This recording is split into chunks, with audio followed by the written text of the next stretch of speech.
I'm back, and today we're making sandwich rolls. I don't really know why I decided to do this. I thought it would be easy, and after all of the research I've done and all of the recipes I've looked at, I'm pretty sure this won't be easy. Also, it is 5 to 6, and this recipe says it takes 3 hours. If you guys have watched my videos before, you know that I usually take longer than recipes say because I think they're all lying, or I'm just really bad at this. But with any luck, I will be done with these rolls by 9 p.m. So I'm gonna look very different by the end of this video, probably a little tired, maybe a little drunk. But let's get into it. These rolls are apparently quite controversial. At first glance, they look pretty simple and straightforward, but once you get to the comments section on the recipe page, people are in all kinds of moods. The rolls are not coming out the same for everyone. So I did decide to alter my copy of the recipe ahead of time. You probably can't even see this because of my light. But I decided to listen to the advice of a couple of the people who commented on this recipe, and hopefully with any luck, mine won't come out hard or burnt. So keep watching and we'll find out together. Okay, so first we want to add 1.5 cups of warm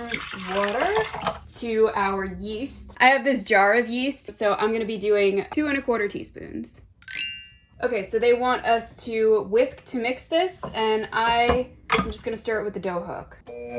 Now, what I find weird about this recipe is that they don't say to give the yeast any sugar. That was part of why I read the comments on the recipe, and nobody mentioned that in their comments. So I guess nobody's giving their yeast sugar to make this recipe. So, I mean, it's 3 hours long. I really hope that I don't waste 3 hours and end up with something that's like a cracker, but we'll see. Okay, so now it's time to add in our flour and salt, which I've already combined in this bowl. This is really awkward. Oh my God, I got it all over. Up you go. And we will mix.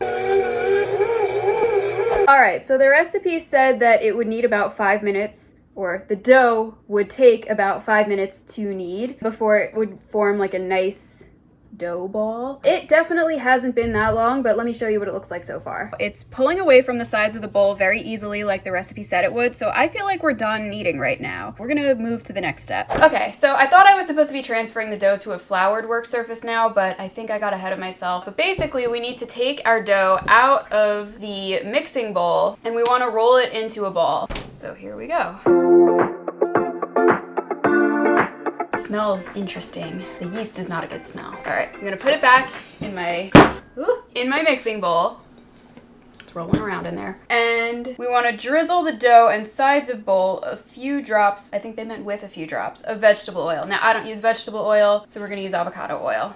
Oops. A little bit more oil than I meant, but you know what? Whatever. Spread a film of oil over the surface of the dough. All right, so that is the level of grease we're talking about. So now we're gonna cover this, and it's gonna sit for 60 to 90 minutes. I will see you guys in an hour and a half. Okay, so it's been over 90 minutes now. It took me some time to set up the camera and all that stuff. So let me show you what the dough looks like.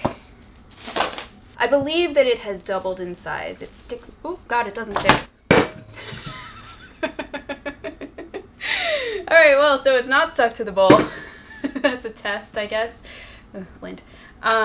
So let's see what we have to do next. Okay, so we want to transfer the dough to our floured work surface, and we want to form it into a rectangular shape this time, and then cut it into 6 equal pieces. So actually, first things first, I have my scale out.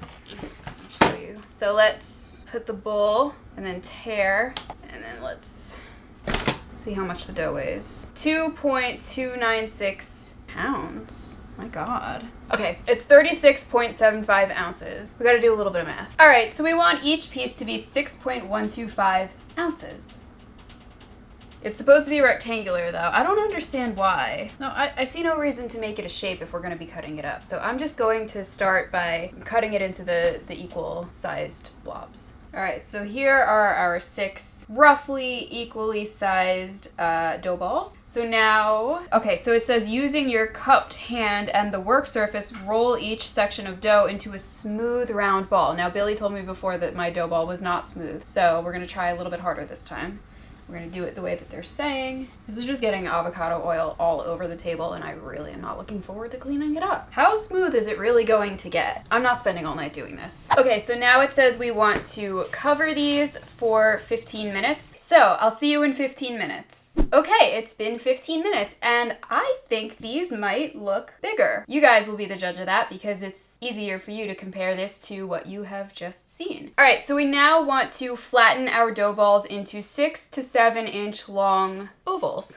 So it says roll the dough into a cylinder, applying extra pressure to the ends to form pointy tips for a classic French roll shape. I don't really understand, by the way, when you get a French baguette, they're like pointy at the ends. Like I kind of did it here. I don't like that. It gets like really sharp and then it like basically burns, and I think it's really stupid. So sorry, French people, but I'm not doing it that way. Oh, and this is actually really cool. My little dough cutter has measurements on it, so it'll be really easy for me to see if these are actually 6 to 7 inches long. All right, so everybody is now covered in plastic. See you in an hour. Okay, so the oven is preheated. Oh, an hour has gone by now. I did decide to split these up into a smaller, this batch went into a smaller pan because we want to put a pan with water on the bottom rack. So I have this pan ready here, and I need it to fit next to the second pan because it said in the recipe not to crowd these, so I don't want to put them all in the same pan. So anyway, we are going to now score them slightly, doing this one-handedly.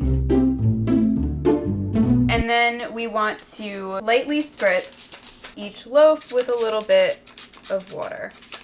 Why we're doing this, I have no idea. Great, that's nice and wet now, perfect. So I just have everything going for 10 minutes at 360 degrees. Water's on the bottom. See you in 10 minutes. The timer just went off, and this is very, very awkward, but I'm supposed to rotate the pans. Now, that would be great, but I wouldn't be able to fit the big pan with the pan of water, so I figured I'll try to rotate the rolls for more even baking. We got everybody rotated. So now we're supposed to spritz them again. And then we're supposed to bake them until they're golden brown, which the recipe says is about another 10 minutes. Okay, guys, these guys are finally out of the oven. I kept taking them out and they weren't done yet. The bottom pan got a little bit darker than I would have liked on the bottom. The top pan, I think, came out pretty perfect. They feel a little hard. You're supposed to let them cool completely before you cut into them. It is now 11:18 at night. So I don't think I'm eating them right now, but make sure you watch the sausage video because I'm gonna do a taste test with sausage and onions that I'm cooking as a sandwich on these. So I will let you know how the whole sandwich is, but these look pretty good. So I toasted the bread. The bottom's a little crispy. The top is okay, lightly toasted. It's not bad.